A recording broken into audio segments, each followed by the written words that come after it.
അച്ഛാ, എന്താടാ അച്ഛന്റെ കല്യാണം കൂടി അടിക്കാൻ കൊടുത്തിട്ടുണ്ടായില്ലേ?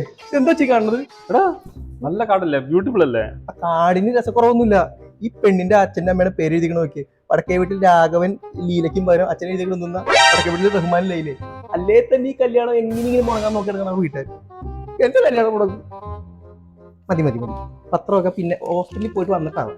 ഓക്കെ, ഹോസ്പിറ്റലിൽ പോകാം. 2 മാസം മുമ്പ് അച്ഛൻ മാമിനെ ഒന്ന് കണ്ടിരുന്നു. അത് കുഴപ്പമൊന്നുമില്ല, നമ്മുടെ വീട്ടിലോട്ട് വന്നത്. പക്ഷെ അത് ശരിയായിട്ടില്ലെന്നാണ് തോന്നുന്നത്.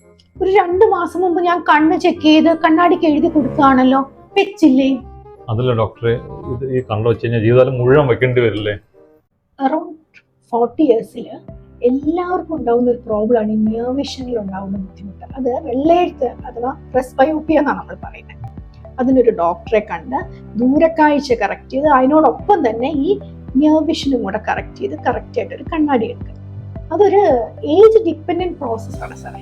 അതൊരു 40 വയസ്സടുപ്പിച്ച് നമ്മളൊരു +1 പവറിൽ തുടങ്ങി ഒരു 1.5-2 വർഷം കൂടുമ്പോൾ കുറേശ്ശായിട്ട് പവർ കൂട്ടി ഒരു 60-65 വയസ്സാകുമ്പോഴാണ് നമ്മൾ ഫൈനൽ +3 പവറിലോട്ട് എത്തുന്നത്.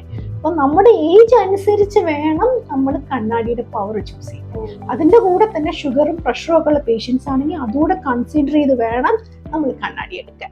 മനസ്സിലായോ?